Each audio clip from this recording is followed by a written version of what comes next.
Our keynote speaker for today is Bob Norton, author, motivational speaker, and CEO of Norton Development Group. For nearly 4 decades, Bob has helped organizations across the US and around the world strengthen leadership, resolve conflict, and drive strategic growth. He's coached fire chiefs, CEOs, and leaders from the public sector to Fortune 500 companies, delivering high-energy, thought-provoking presentations to audiences as large as 35,000. Today, he brings that wealth of experience to us. Let's give a warm welcome to Bob Norton.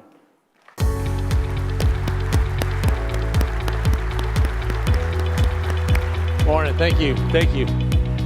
Good morning, everybody. I want to do something very quickly. Would you all, and I need you to just stay where you are, but would you just stand up and the people around you say, man, I'm glad you're here. Quickly greet one another and say, I'm glad you're here. Quickly stand up, give them a greeting, and sit back down. Go ahead.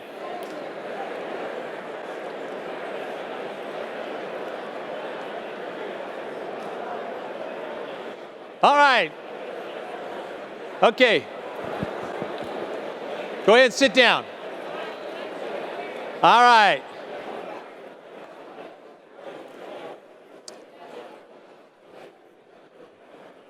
You know, I find that when I ask people to do that, a lot of times you guys haven't been talking for about an hour, so you really want to get a chance to say something yourselves and do that. It's great. Hey, I want to start today with an announcement. And my announcement is this: I thank Almighty God that I stand before you this morning cancer-free.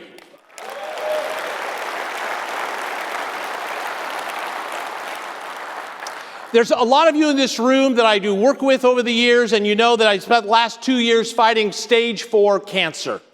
And today I'm cancer-free, and I'm so thankful. You know what I'm saying? It's so awesome. But I'm going to tell you something that happened to me just this last month. And I had a client of mine out of the blue. I ran into him, and he says, "You're alive." I go, "What?" He said, "I thought you were dead." I said, "No, I'm still here." He said, "Well, you sold your company. I figured you were selling Tinzinga so you were going to just die." I said, "No, I'm not going to die. I'm still doing consulting and doing that." But let me ask you something. When someone tells you they thought you were dead, do you ever find you think yourself, well, maybe I should think about death for a second? So I started thinking about if I died. And what I thought about and what I think about today is, if I die, am I leaving this world as a person who made a difference? Are there people in my life and the people I work with that they would say, hey, he made a difference in my life? So my question for you this morning is this: do you want to make a difference? Do you want to make a difference in your family, in your organization, in your world? There's a guy that every weekend would jog around a lake near his house. He'd always jog around this lake, and he'd just jog around it. And every time he would go around this lake, he always would see this little old lady sitting on a bench near the edge of the lake, and every weekend she was there. He would run around, she was there. Run around, she was there. One weekend he said, you know what, I want to find out what's going on with this woman. And so he stopped his jog, went down, and as he got closer to the lady sitting on the bench, he noticed there was a little cage next to her feet, and he saw a couple of turtles coming out of the lake. And as he came around the bench, he looked, and she had a little turtle on her lap, and she had a brush, and she was scraping off all the scum and algae off the shell of the turtle. He says, ma'am, I hope I didn't startle you. I didn't want to upset you. But he said, I run around this lake every week, and every weekend you are here sitting on this bench. And he says, I just wondered what you were doing. And she said, oh, I'm just making a difference. He said, what do you mean? She says, well, I come here and I take the time to scrape off the scum and algae off the shell of the turtles, because she said, if I don't, they're not able to absorb all the heat into the shell to help them. And also they don't swim very well if they have all the algae and scum on their shells. So she said, I'm just here making a difference. And this man was very logical, analytical, very much probably more of an engineer type guy. He says, ma'am, I'm just going to say something to you right here. I don't mean to correct you on anything. He says, but there's thousands and thousands of lakes in this country. And there's probably tens of thousands of turtles. How are you making a difference? She scraped off the last little bit of algae off the back of this little turtle, and she held the turtle up, and she said, "Sir," and she giggled. She said, "Sir, if this little guy could talk right now, do you know what he would say to you? He would say, 'She's made all the difference to me in my world.'" You see, making a difference is one turtle at a time. It's one person at a time. So many times we think we got to make this huge impact on a whole bunch of people. But I tell you, the impacts that really make a difference is one person at a time. And what I find is this, is that we make a difference through belonging. You here at this conference, FRI, you have come to a place to belong. You're part of this. And what does the word belonging mean? Well, the word belonging really comes down to a word that means acceptance. You're accepted, and what that means is simply you have approval and recognition. You're part of this group. So when you come here, this is what's so exciting, is that you belong here, and you're approved, and you're recognized, and yay! Are you with me on this? You can smile if you want. I asked them to keep the lights up so I can see your faces. Because here, you belong to this place, and this is very, very important that you have this. And when you think about belonging, you make a difference. Belonging simply means this: do you see me? I see you. Do you see me? You like my Miami Vice jacket today? Huh? There you go. Would this work down in Louisiana? Okay, that's good, yeah. So I got to tell you this. I want to tell you a story about the king of porn. Did he say the king of porn? Did you get this okayed? Yeah, I think it's the king of porn. There's a young man that was born in South Carolina, a very small city, right near the border of South Carolina and North Carolina. And when he was born, his mom, when she got pregnant with him, was 15 years old. And when she gave birth, she was 16 years old.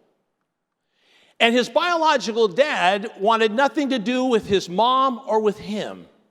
And the biological dad basically kept him at arm's length. Never wanted to know his son, didn't want to be involved. And this little boy, as he grew up, he watched his biological dad, because the city was so small, right around 300 people, a little bit more. And he watched his dad, was married and had kids, and he watched these kids that his dad went to their sporting events and went to all of their activities. His dad was there. So he grew up with two qualities. The first quality he grew up with is he was really good looking. And the second quality, he was an athlete, incredible shape. One day he's walking through a mall. As he walked through the mall, a modeling company discovered him. They signed him to a contract to do print modeling and runway modeling. He went to New York. He did runway modeling. When he was 22 years old, he told his mom, he said, "Mom, I want to become rich and famous." She said, "You do?" And she said, "Yeah, I want to take what I'm doing to another level. So I'm going to go out to Hollywood, out to LA, out to Southern California, and I am going to be discovered, and I want to become famous and make lots of money." So he goes out to Southern California, and he does what a lot of people do. He gets an agent, and then when he gets an agent, he starts going on these different auditions. And he went to audition after audition after audition, and what did he keep hearing? No.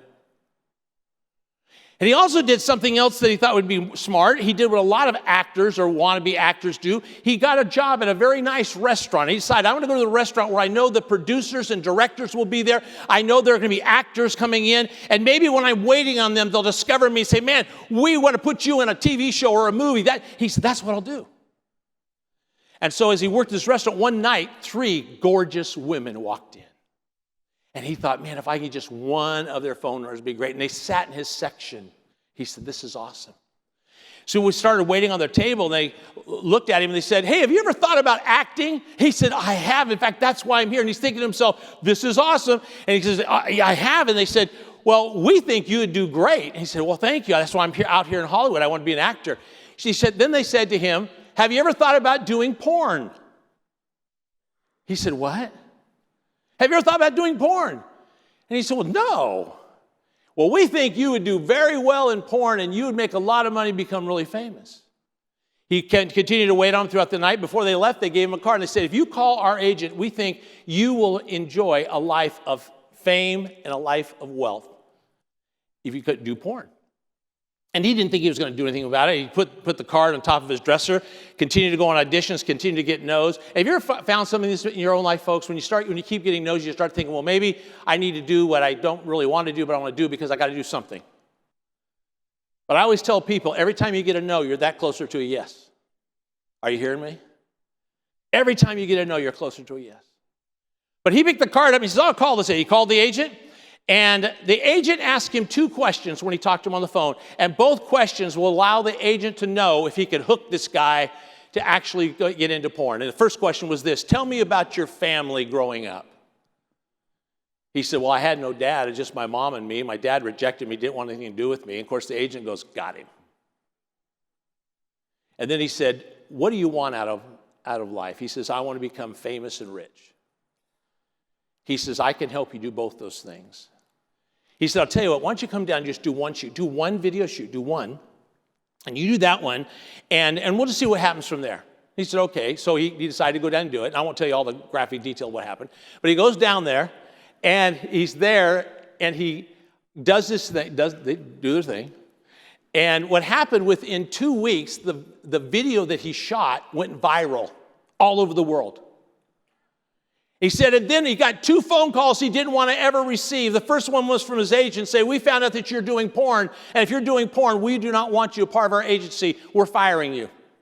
He said, but it was just one thing. No, we're done.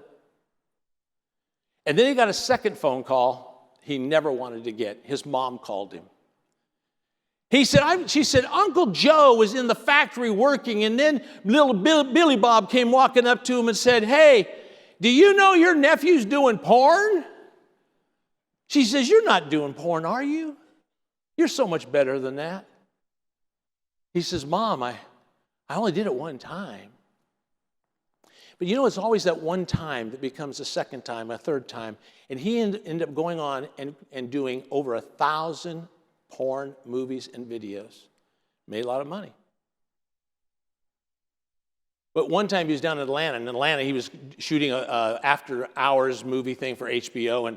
And as he got on the plane, one thing he struggled with is he was always ashamed. He always felt dirty and ashamed by what he did. He didn't want people to know what he was doing.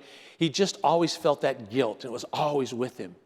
And he started thinking about it. He said, you know what? What am I doing? He said, you know, I am not worth anything. I wasn't worth anything when I was born. My dad didn't want anything to do with me. I can't make money except do something that really is not something I'm proud of. He said, why should I even live? So on the plane, flying back from Atlanta to LA, he made a decision he was going to commit suicide. He knew at home he had these certain pills, and he'd take so many pills, it would kill him, he'd be done. But he did something that he always did, and every time he did anything, he always wanted someone to reinforce his decision, say, yeah, that's the right decision, yeah, that's what you need to do. So he decided the next day he was going to go to the bank. And then usually when he got paid, got a check, he never went into the bank to deposit it, because always the producers and directors would make sure that on the check they would know it was a check for porn. And he was embarrassed. He'd put in the night drop and do it online, that's it. But this time he decided to go in the bank because he thought, I'm going to go in the bank and there is going to be a teller in there that she's going to get the check, or he's going to get the check, and they're going to look at it and they're going to shake their head like they're disgusted, and they're going to be actually maybe make a noise like, oh, I can't believe that. And he said, that's what he was expecting. He said, the moment I see that, I know I should commit suicide. So he goes in the bank and he gives the teller his check. As he's standing there, he said he could feel the beads of sweat going down his back. He's waiting for that reinforcement. He should commit suicide. As he's standing there, he's watching, and she didn't make any noises. She didn't shake her head. She didn't look disgusted. She looked happy. And as he's standing there, he said, nothing happened. And she gave me my receipt, and I was done. And I thought, she didn't do what I wanted her to do and tell me that I'm just a disgusting person. I should go ahead and commit suicide. As he's walking away about 15 feet, he heard his name called, Joshua. Joshua. And he turned around, and that teller had her head outside the window going, Joshua. And he turned around, and she said this to him, are you okay? He said, for the first time in several years, someone had called me by my real name. And in that split instant, he realized, wait a minute, I've become famous not because of my name, but because of my porn name. I've made money not because of my name, but because of my porn name. But here's what happened. Someone took the time to say, are you okay? Are you okay? You think about it, folks, and when it comes down to it, how often do we miss people in our day that they need someone to see them? Joshua went back, gave all that he had there in Southern California, his furniture, everything away to friends, and he told them, I'm out of the industry, flew back to South Carolina, started a new life, ended up getting married, and now he's a minister, believe it or not. But what I like of that story, what I want to say to you is this, is that the idea of being seen, I want to share with you that I ask you right now, do you need someone to see you today? Now, most of us here, a lot of us here would probably say, no, I don't need anybody to see me. And I tell you, that's not true. You do. Because I believe that within every one of us, we have a need to be seen. We need someone to see us. One of the things I do for a living, and a lot of you know this, I get a chance to talk to leaders all the time, and I'm that confidant, that safe place where they call me, we talk about things, and I know they just need someone to take the time to see them. And there's actually two objects of sight. One is others seeing me, and the second one is me seeing others. When you're here at this conference this week, folks, this is a time that you can see others and you can make a difference in their life, just one person. But also there's times that you need someone to see you to make a difference in your life, and it's coming to that place of being humble to look for that.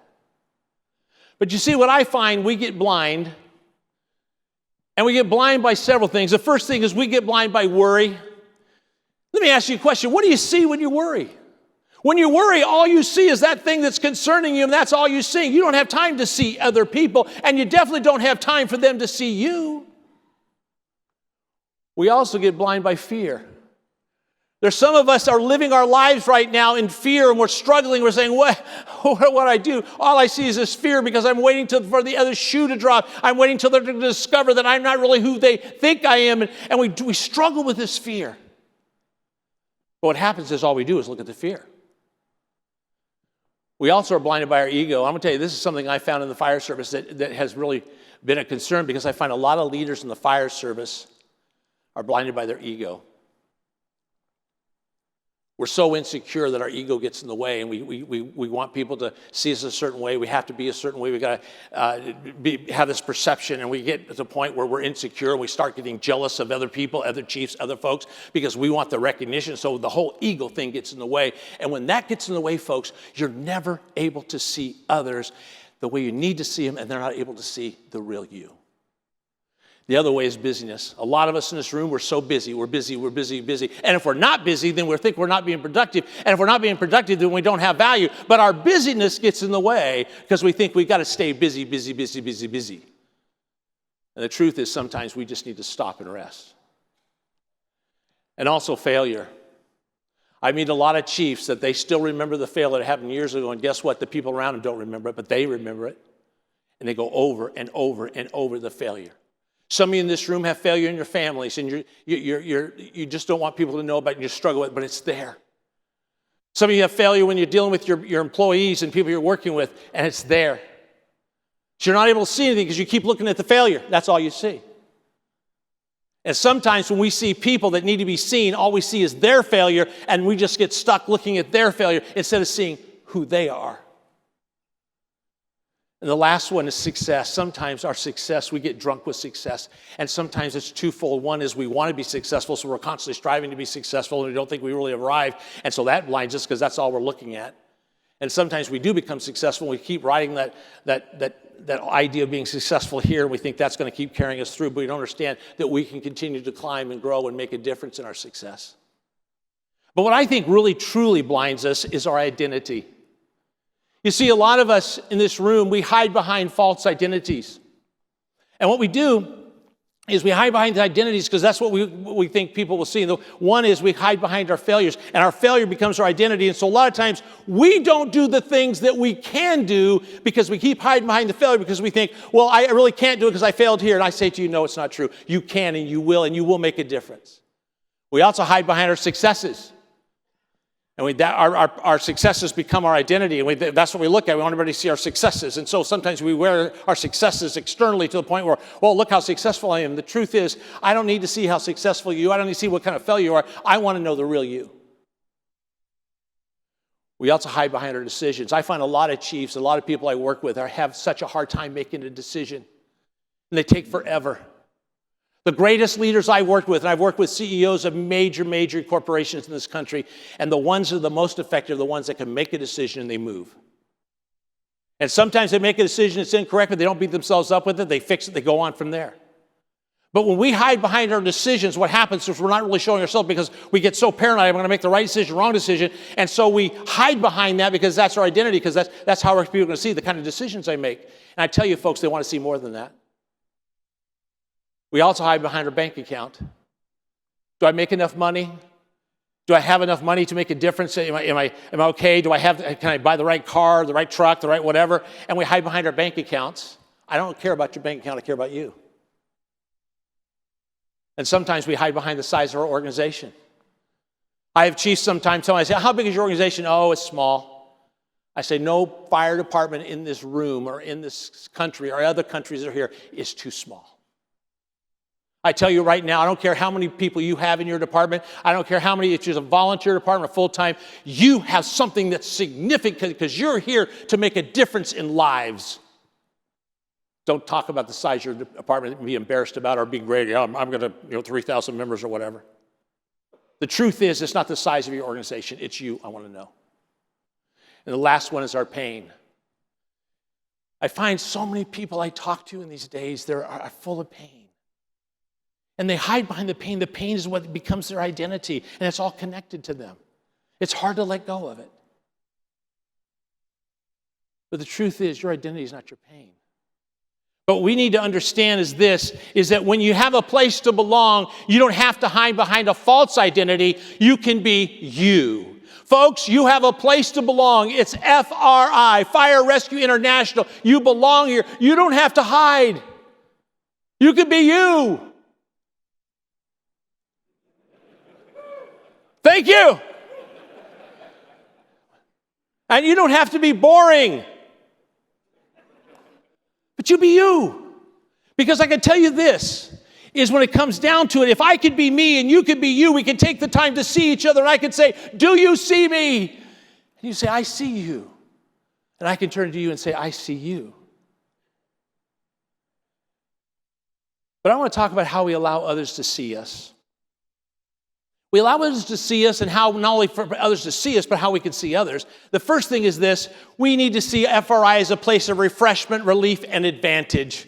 We need to see this place, and play with this with me for a moment. It's as if you walk into this room, your throat is parched, you're thirsty, what am I going to do? And you're given this nice, tall, cool glass of water that is pure. It's got all the right alkaline stuff, or whatever you put in your water, whatever it is. And so you got it there, and you start drinking that. And FRI becomes that fresh drink that as you're drinking, it comes down to your parched throat. It wets, it goes down to your stomach. It's cool. You enjoy it, and you go, wow. And the moment we take that glass away from our lips, we say what? Oh, come on. We say what? It's when you walk into these halls at this conference, you come in here, as a time for you to walk out and go,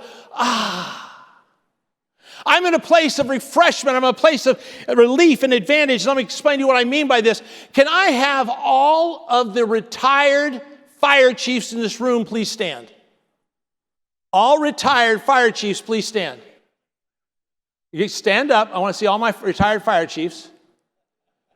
Come on, keep standing. Don't go back down. Keep standing, because I'm going to have you do. Hang on. I'm trying to see all my people. I'm trying to see my buddy. All right, now. You keep standing. Here's what I can tell you guys. No one, those of you who are chiefs in this room, no one has ever walked in your shoes, not at where you work, not your number twos, not your battalion chiefs, not your captains, not your lieutenants, not your your paramedics, not your firefighters. No one has. But I can tell you, these people that are standing here, these men and women that are standing here, these people have walked in your shoes. Now I'm going to ask you, retired chiefs, if someone in this conference was to walk up to you this week and they were to say to you, hey, can you spare a few minutes? I just want to run something by you. I'm struggling with something right now. I want to see what you did in that time. Would you turn them away? Mark, would you turn them away? No. Would you turn them away? So everybody in this room, these people are your place of refreshment and relief. Give them a round of applause. Go ahead and sit down.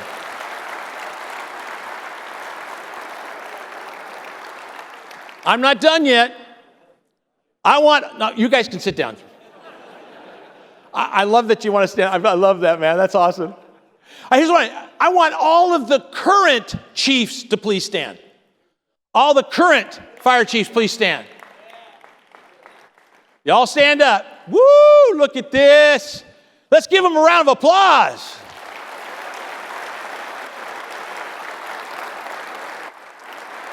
Now, for every chief that's standing right now, these guys are walking in your shoes right now. They're walking in your shoes right now. Now, those of you that are standing, if someone in this conference was to walk up to you and say, hey, can you help me with something? Can you give me some insight? Can you give me some help here? Would you turn them away? Would you, Trish? No. You would accept him. You would sit down and talk with him. Is that not true? So these people that are standing, these men and women that are standing, they are your place of relief and advantage and a place of refreshment. Let's thank him one more time. Go ahead and sit down. Thank him one more time.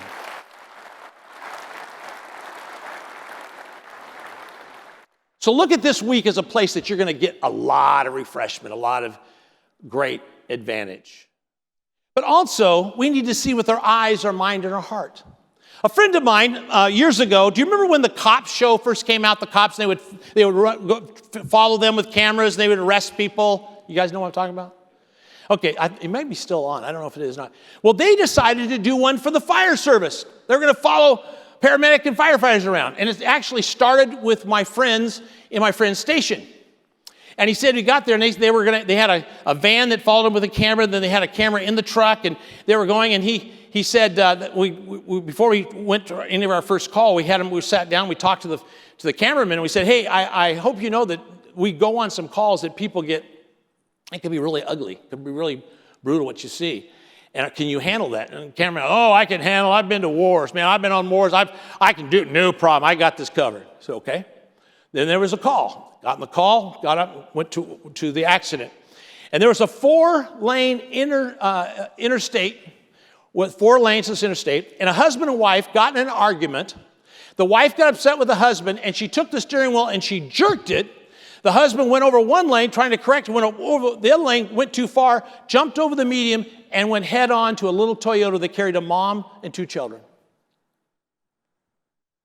My friend said as soon as he got on the scene, he said he was already had his whole gear on, he was ready to go. He quickly went in there, saw the 2 kids. They were on the floor of the back seat, and he went in there and he was working on getting them out. So he took the window out, got in there, and got the 2 kids out. Made sure they're okay. They took the kids. And he said he was going to work on the wife. They got the jaws of life, opened it up, and he got in there, and he's working on getting the mom out and taking care of her. And he said at the time, he said, I didn't think about anything but doing my job. Do you know what I'm saying? He was just doing his job. He said, Bob, I could not tell you the color of her eyes, the color of her hair, the color of her skin. I couldn't tell you what her ethnicity is. I couldn't tell you anything. I was just doing what I got paid for, and I had to do right because I wanted to save lives. Do you know what I'm saying? You go do your job, you do your job because it's what you're being paid for, you make a difference. He said, I didn't think about it, but he was seeing them with his eyes. After they got the people hauled off, they transported them away, he was looking for the cameraman. And he went around the back of the truck, and the cameraman was just puking his guts out. He said, sir, are you okay? And he goes, man, I thought I'd seen everything. Oh, that was incredible. They got back to the station, and the camera crew said, let's show you some of the footage that we took. And they put it up on the big screen there with the lazy boy chairs and everything, put it up on the screen, and they're looking at it. And my friend said for the first time, he saw it with his eyes because he was taking care of everybody. He said, but all of a sudden he started seeing with his mind. He started seeing what was going on. He saw the pain in the children, the tears running down their face. He saw the mom that was panicking to make sure her kids were okay. He started understanding with his mind. He said, then something happened to me as I'm looking at it. He says, I see myself, and the camera's on my face, and there's beads of sweat coming down my face. As I'm doing this, I look at the intensity I'm doing it. And he says, I look at that, and I look back at the children we rescued. I look back at the mom we took care of, and all of a sudden I realized these are 2 kids that were in pain. This was a mom that was concerned for her children, and yet her body was broken. And he said, then I saw it with my heart. You see, the heart is where we get to what people are feeling and understanding. Most of us in this room that have been in the fire service for a long time, you've learned to compartmentalize. You go through something, you compartmentalize, you put a box, you put it away. The new generation coming up doesn't compartmentalize. What do? They go right from the eyes to the heart. What we have to understand, we need to see people with our eyes, our mind, and our heart. Andrew Carnegie one time was asked, why do you have 43 millionaires that work for you? And Andrew Carnegie said, those 43 people you're talking about, when they came to work for me, they weren't millionaires. After coming to work for me, they became millionaires. He said, you see, finding the right personnel, the right people to make a difference, it's like digging for gold. You remove tons of dirt to find 1 ounce of gold. And you see, for the people that we see, for us to be able to see with our eyes, our mind, our heart, we have to take time to remove all the dirt, all the mud, and find the gold. Chiefs in here, let me tell you right now, there's people that have gold, but they're still needing someone to help remove the dirt. And what does it take? You need to see them. Do you see them? The third thing I want to say is live like there's no plan B. Tom Brady, at the last Super Bowl, he was being interviewed and saying, you just became an analyst, you're now going to do the Super Bowl, you're going to be an analyst for the Super Bowl. They said, what was the secret to your success as a quarterback in the NFL? He said, the secret was I played as if there was no plan B. I didn't play as if I had an insurance job on the other side of this thing. I didn't play as if I had a coaching job on the other side of this thing. I didn't play as if I was going to be a commentator or an analyst on the other side of the thing. I played that this is all I have in my life. You see, I see when you come to a place like this, you come in here and you say, you know what? This is all we've got. I don't have a plan B. I want to take everything I can from every person I meet, every class I sit through, everything that we do. I want to learn all I can because there is no plan B.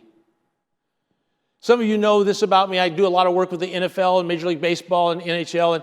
And one thing I find is that when I talk to these athletes, I'm always amazed because I find there's more Tom Brady's out there. The ones that I talk to, they've been Super Bowl champions or World Series champions. What I find is when they talk to me like Tom Brady. They don't train, they don't study, they don't work out as if there's a plan B. They think this is it. What if in all of our organizations, everywhere we go, every employee we have, they live this job, they live this employment, they live all of this as if there's no plan B. This is it. And so every day when we train and we practice, we do it to the best of our ability. Why? Because there's no plan B. We've got to make a difference. And you see, it helps me. I can open myself up to you and you to me because we know there's no plan B. We've got to get the most out of this moment. The next one is find a person you can trust. That's that safe place, that person you can count on and enjoy the richness of vulnerability. I want to tell you something right now. There's a lot of you in this room need that person you can talk to and no one else will know what you tell them. I have had the incredible honor to work with thousands of people in the area of coaching, and one thing I find is I'm honored when they share things with me that they know I won't share it with anybody else. But what I watch them do is this, and this is important. When people find someone they can trust, what happens is they get this sense of this vulnerability happens and this richness comes about them. It's almost as if they can exhale. It's almost as if they can say, I can breathe now. And a lot of you in this room need that person. You need that person you can trust. But once you do that, that vulnerability is going to help you so much because when you come to the place of saying, I've been able to share this with someone, it makes a difference. And folks, that's what you're going to find this week, people that you can trust. Not someone that will use anything against you, but people will say, I see you. I see you.